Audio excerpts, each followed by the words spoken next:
नमस्कार मित्रांनो, ठरलं तर मग या येणाऱ्या काही भागामध्ये असे होणार की लवकरच मधुभाऊंनी जे काही पुरावा अर्जुनला दिलेला असतो त्यानुसार अर्जुन समोर प्रिया ही खोटी तन्वी आहे हे सत्य येणार असते। कल्पना ही पूर्ण आजीला समजावते की प्रिया आपल्या घरामध्ये भांडण लावण्याचा प्रयत्न करत असते। या घरातील शांतता तिच्यामुळे भंग पावते। तुमच्या आणि सायलीमध्ये सतत प्रियामुळेच भांडण होत असतात। कल्पना म्हणते की पूर्ण आजी, तुमच्या हे लक्षात आले असेल की प्रिया ही मुद्दाम सायली आणि अर्जुन यांच्यामध्ये लुडबुड करण्याचा प्रयत्न करते आणि प्रियाने जे काही आतापर्यंत कारस्थाने सुद्धा केली ती तुमच्या समोर आलीच आहेत। जोपर्यंत तुम्ही त्या प्रियाला या घरापासून लांब ठेवत नाही तोपर्यंत आपल्या घरातील शांतता परत नाही येऊ शकत। प्रिया जेव्हा जेव्हा आपल्या घरी येईल तेव्हा तेव्हा काही होतच असते। पूर्ण आजीला सुद्धा कल्पनाचे म्हणणे पटलेले असते। पूर्ण आजी म्हणते की तुला प्रिया बाबतीत संशय आहे, मग तू प्रियाविरोधी काहीतरी पुरावा मला मिळून दे। त्यानंतर इकडे सायली आपल्या रूम मधील काही सामान आवरत असते आणि तिचं लक्ष एका डॉलकडे जाते आणि ती डॉल लहानपणीची तिची डॉल असते। तर त्या डॉलला बघून अर्जुन हा डॉलकडेच बघत असतो आणि सायली मात्र डॉलला बघून तिच्या डोळ्यामध्ये पाणी येत असते। तेव्हा मात्र ते सर्व बघून अर्जुन मिस सायलीला विचारतो की मिस सायली, काय झाले हो, तुम्ही हसता पण आणि रडत पण का, असे काय तुम्हाला आठवले?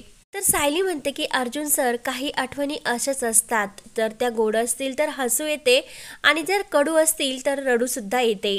अर्जुन विचारतो की मिस सायली, तुम्हाला अशी कोणती आठवण आली की तुमच्या डोळ्यामध्ये पाणी सुद्धा आले आणि रडू सुद्धा? तर सायली सांगू लागते, मधुभाऊ जेव्हा मला लहानपणी आश्रमात घेऊन आले होते तेव्हा प्रिया माझ्यापेक्षा मोठी होती आणि मी तिच्यापेक्षा लहान होते। प्रिया आणि मी लहानपणी एकत्र राहिलो। मधुभाऊंनी आमची छान मैत्री सुद्धा करून दिली। लहानपणी आम्ही एकत्र खेळत होतो आणि त्यावेळी मात्र प्रिया आणि मी बरोबरच एकत्र सर्व काही करायचो, अभ्यास सुद्धा, खेळ सुद्धा आणि झोपायला सुद्धा। तर लगेच अर्जुन धक्क्याने सायलीला विचारतो की मिस सायली, प्रिया तुमची इतकी जिवलग मैत्रीण होतीस, मग आता प्रिया तुमच्यावर इतकी नाराज आणि इतकी रागावते का? आणि आश्रमात असताना मधुभाऊंनी माझ्यासाठी एक छान अशी डॉल आणली आणि प्रियाला मात्र ती डॉल बघून असे वाटले की मधुभाऊ फक्त सायलीचा जास्त लाड करतात आणि प्रियाच्या मनामध्ये संशय निर्माण झाला आणि प्रिया माझ्यापासून दुरावत गेली। प्रियाचा हा झालेला गैरसमज मधुभाऊंनी आणि मी दूर करण्याचा खूप प्रयत्न केला, पण प्रियाच्या डोक्यातलं तो गैरसमज मात्र काही मिटलेला नाही आणि त्याच वेळी प्रियाने रागाने माझी ही आवडणारी बाहुली तोडून टाकली होती आणि त्या बाहुलीला तुटलेले पाहून मी खूप रडत होते। मधुभाऊंनी माझ्या आनंदासाठी ती तुटलेली बाहुली मला जोडून दिली, पण प्रियाने माझ्यात जो काही गैरसमज झाला ती मैत्री मात्र मधुभाऊ कधीही नीट करू शकले नाही आणि तेव्हापासून प्रिया माझा खूप राग करते। मला त्रास देण्यासाठी ती कोणताही निर्णय घेण्यासाठी कमी नसते। काही ना काही कारस्थान करून ती मला त्रास देत असते आणि तिच्या या रागाला मीच कारणीभूत आहे। सायलीच्या डोळ्यात मात्र पाणी येत असते आणि अर्जुन तिला समजवण्याचा प्रयत्न करतो। त्याचवेळी अर्जुनला लहानपणीच्या तन्वीची आठवण होती, कारण तन्वीला सुद्धा लहानपणी खूप काही अशा बाहुल्या आवडायच्या। तर सायली त्याच बाहुलीला घेऊन कुशीमध्ये झोपते आणि अर्जुन हे सर्व बघून खुश होत असतो की सायली खरंच तन्वीसारखीच बाहुल्यामध्ये किती प्रिय आहे हे अर्जुनच्या लक्षात येते। त्यानंतर दुसऱ्या दिवशी सकाळी अर्जुन हा अश्विन सोबत मार्केटला जातो आणि सायलीच्या आवडत्या खूप काही टेडी आणि बाहुल्या घेऊन येतो। तर अश्विनला हसू येते आणि तो अर्जुनला विचारतो की अरे दादा, तू सायली वहिनीसाठी इतक्या बाहुल्या का खरेदी केल्या असेल? सायली वहिनी तर आता लहान सुद्धा नाही। अश्विन हसून म्हणतो की अरे, तू तुझ्या बायकोसाठी गिफ्ट घेतो की एखाद्या 4 वर्षाच्या मुलीसाठी, तेच मला समजेना। आणि तुला सायली वहिनीसाठी गिफ्ट जर द्यायचे असेल तर एखादा छान नेकलेस घे, म्हणजे सायली वहिनी सुद्धा खूप खुश होईल। तेव्हा मात्र अर्जुनच्या एक गोष्ट लक्षात येते की ज्या दिवशी तन्वी ही मला सोडून गेली, म्हणजे तिचा ॲक्सिडेंट झाला आणि त्या ॲक्सिडेंटमध्ये ती हरवली, त्याच दिवशी 20 वर्षापूर्वी मधुभाऊंना सायली सापडली होती। म्हणजे मिस सायली ह्या माझ्या तन्वी तर नसतील ना, म्हणून त्या शंका अर्जुनच्या डोक्यात येत असतात, कारण तन्वीचे खूप काही गुण अर्जुनला सायलीमध्ये दिसत असतात। मिस सायलीमध्ये जे गुण आहे ते अगदी प्रतिमा आत्यामधले, आणि प्रतिमा आत्याच ही मिस सायली आहे असे वाटते, कारण सायलीकडे बघितल्यानंतर मला प्रतिमा आत्याचीच आठवण येते, म्हणून खूप काही विचार अर्जुनच्या डोक्यामध्ये येत असतात।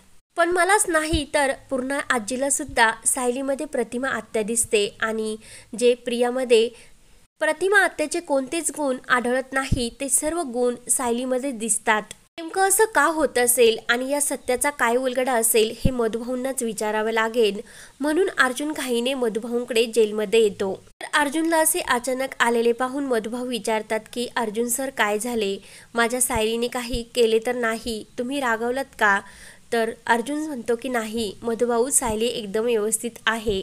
मला प्रिया आणि सायली यांच्यामधील तुमच्याकडे काहीतरी विचारायचे, म्हणजे त्या दोघींमध्ये असा कोणता गैरसमज झाला आणि त्यामधील खरी तन्वी कोण आहे, प्रिया खोटं बोलते की काय, हे सर्व अर्जुन मधुभाऊंना विचारू लागतो। इकडे सायली मात्र किचनमध्ये स्वयंपाक करत असते आणि तेवढ्यात अश्विन येतो। अश्विन म्हणतो की वहिनी तुम्ही स्वयंपाक करायचे सोडा, तो नंतर करा आणि तुमच्या रूममध्ये जा, कारण तुमच्यासाठी दादाने एक खूप छान असे सरप्राईज ठेवलेले आहे। सायली विचारते की कसलं सरप्राईज? तर अश्विन म्हणतो की तुमच्या रूममध्ये जाऊनच बघा, म्हणून सायली खुश होऊन रूममध्ये जात असते।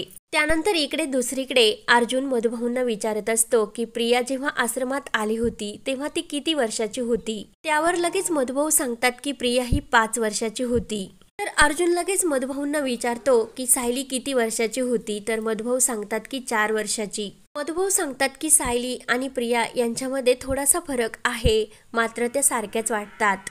तर लगेच अर्जुन मधुभाऊंना विचारतो की प्रिया तुमच्या आश्रमात येण्या अगोदर दुसऱ्या कोणत्या आश्रमात होती का?